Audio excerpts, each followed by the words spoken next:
शिव जी के गले में सांप क्यों? महादेव का श्रृंगार बाकी देवी देवताओं से बिल्कुल अलग होता है। ये सर पर चंद्र धारण करते हैं तो गले में नाग।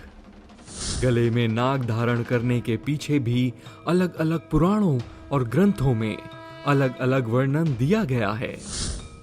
कहते हैं शिव जी ने गले में जिस नाग को धारण किया है वो कोई और नहीं बल्कि वासुकी नाग स्वयं है। वो कहते हैं मैं शिव के गले का श्रृंगार हूं, वासुकी नाग। मैं वही हूं जो भगवान कृष्ण के जन्म के समय भी यमुना नदी पार करवाते समय उनका छत्र बन गया था। समस्त नागकुल शिव के परम भक्त रहे हैं, अर्थात शैव रहे हैं। पुराणों के अनुसार यह भी माना जाता है कि नागवंश ने ही सर्वप्रथम शिवलिंग की पूजा आरंभ की थी।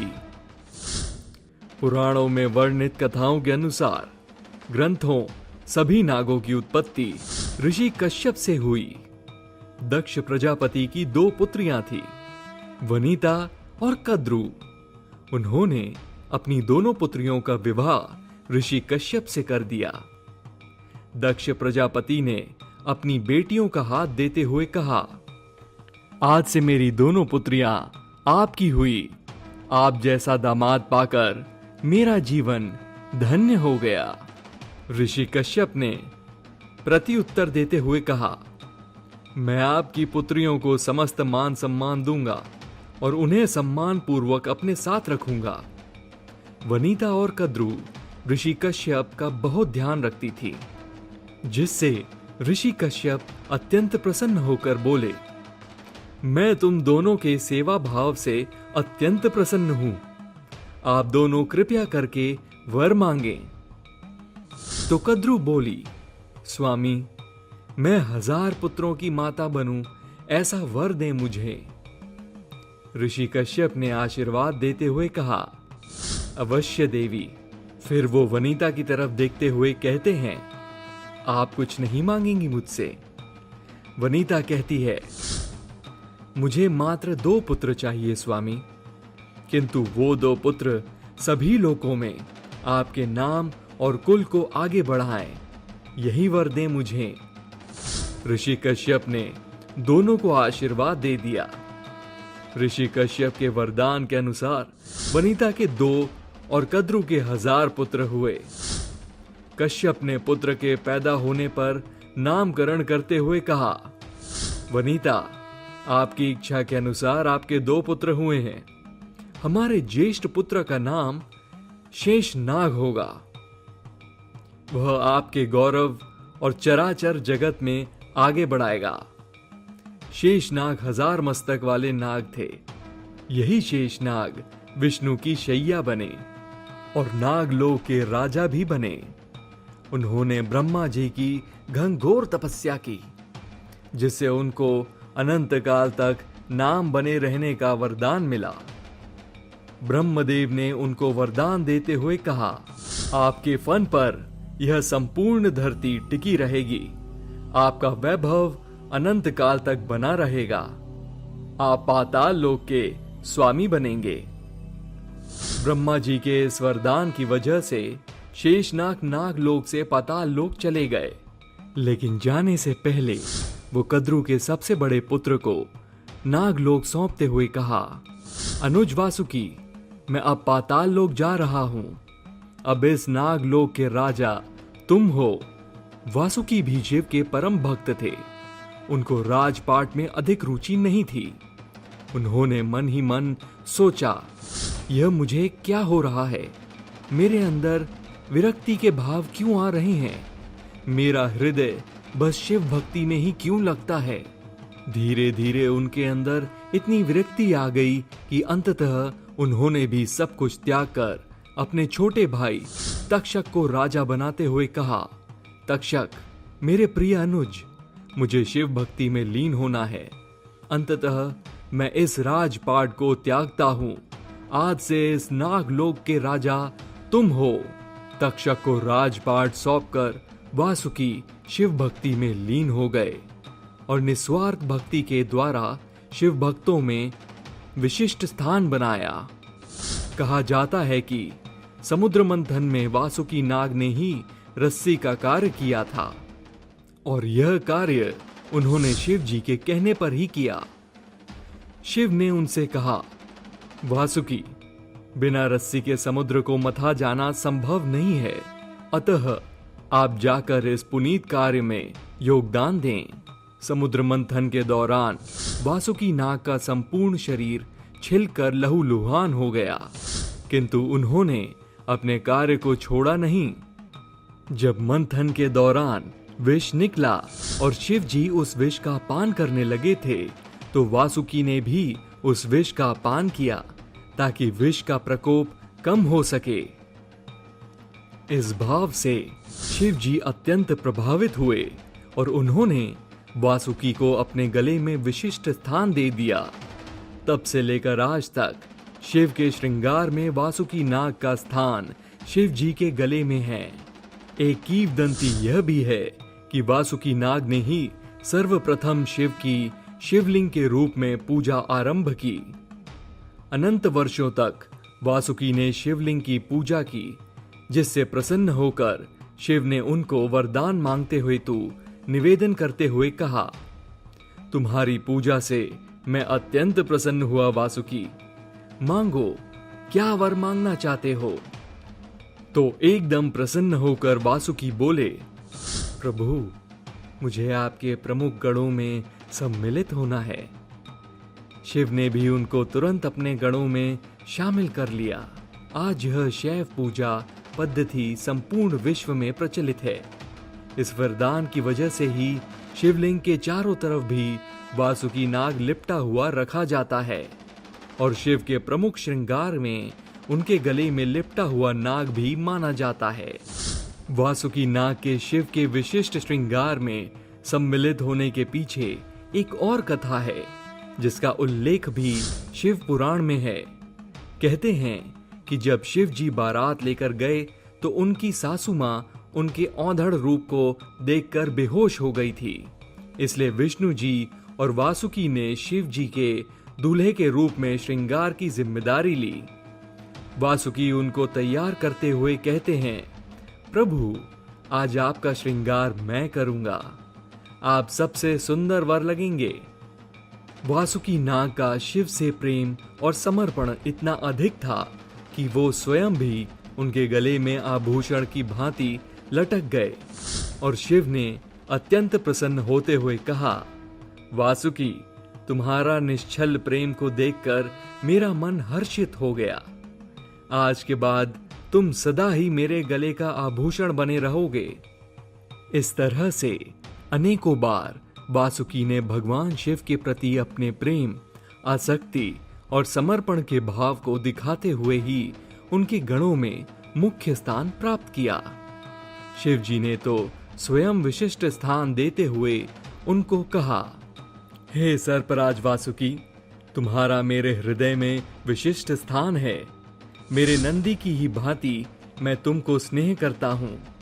सिर्फ तुम्हारे सर पर ही नागमणि पाई जाएगी और सभी शिवलिंग के साथ आपको भी सदैव पूजा जाएगा। इसी वजह से वासुकी अमर हो गए और आज तक उनकी पूजा पृथ्वी लोक पर की जाती है। पुराणों में बताया गया है कि उनकी पत्नी शतशीर्षा थी और देवताओं ने नागधनवा तीर्थ में उनको नागराज के पद पर स्थापित किया। वासुकी 5 वन के नाग हैं। उन्होंने न केवल शिव के गले में स्थान प्राप्त किया, बल्कि त्रिपुरधा के समय शिव के धनुष की डोर बनकर अपना योगदान भी दिया और वो सदैव शिव के गले में शोभायमान हुए।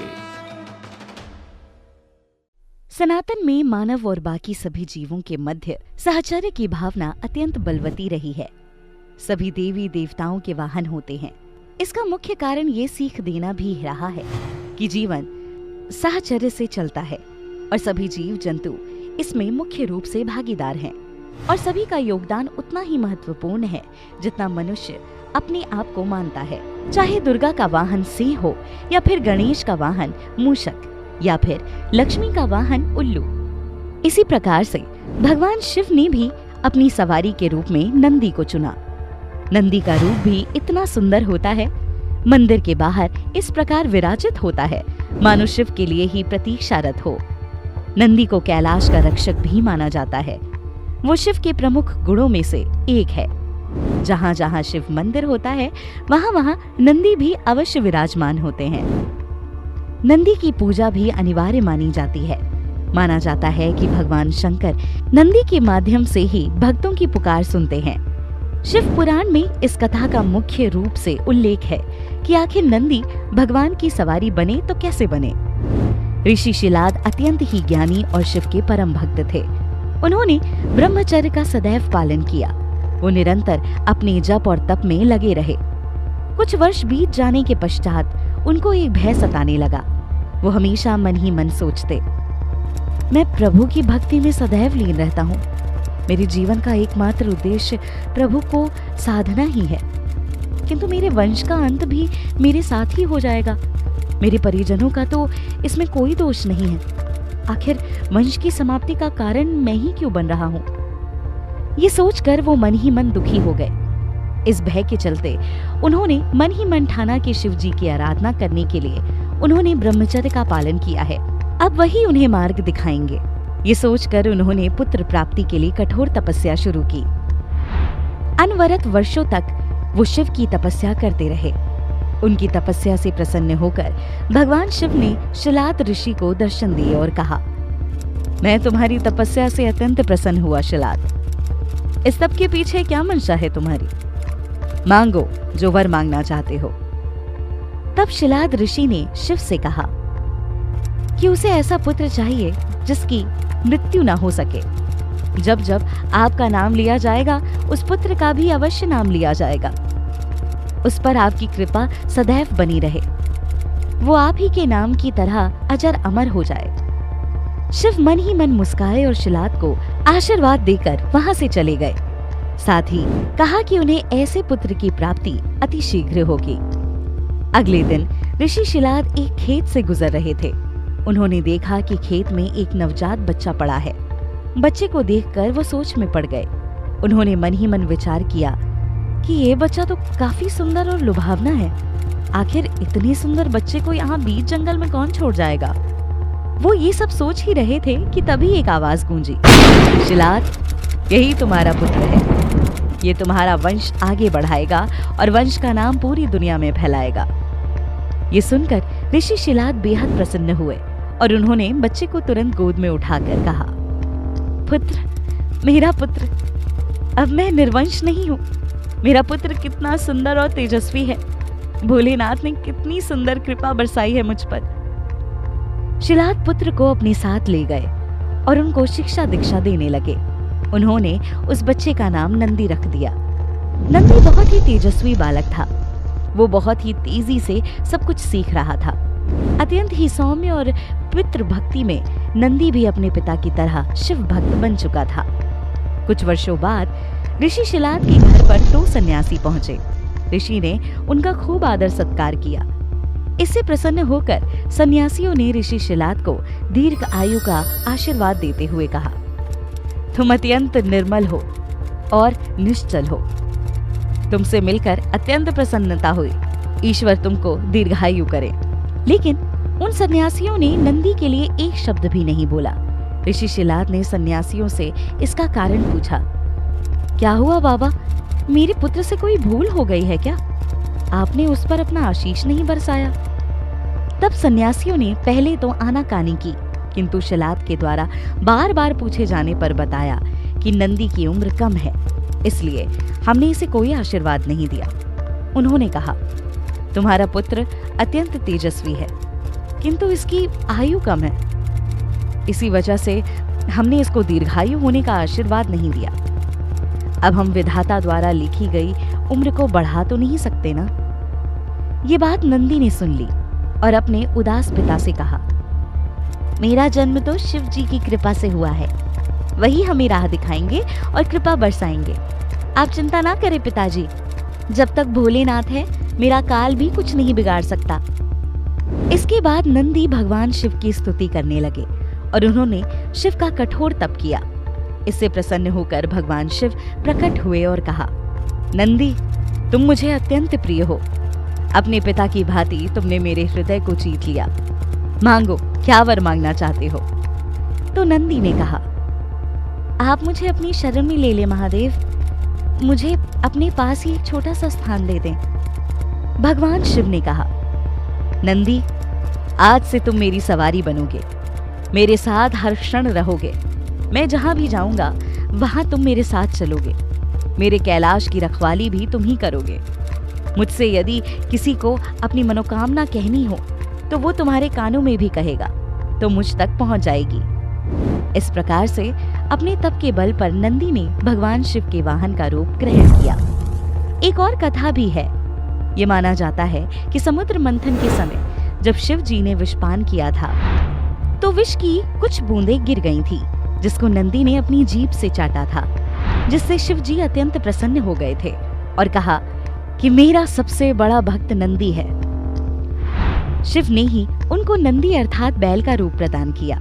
वो शिव के मुख्य गढ़ों में से शामिल हो गया। बैल को महिष भी कहा जाता है, जिसके चलते शिव का एक नाम महेश भी पड़ा। इतिहास में अनेकों सभ्यताओं में बैल की प्रतिमा का उल्लेख मिलता है। जहां जहां शिवलिंग खुदाई में मिलता है वहां बैल की प्रतिमा भी अक्सर मिलती है। सुमेरियन, असीमिया और सिंधु घाटी सभ्यता की खुदाई में भी बैल की प्रतिमा मिली है। जिस प्रकार धर्म ग्रंथों में गाय को माता माना जाता है, उसी प्रकार से बैल को धर्म का अवतार माना जाता है। नंदी अर्थात बैल शक्ति और बल का प्रतीक भी माना जाता है। जिस तरह गाय में सर्वश्रेष्ठ कामधेनु गाय को माना जाता है, वैसे ही बैल में सबसे उत्तम नंदी को माना जाता है।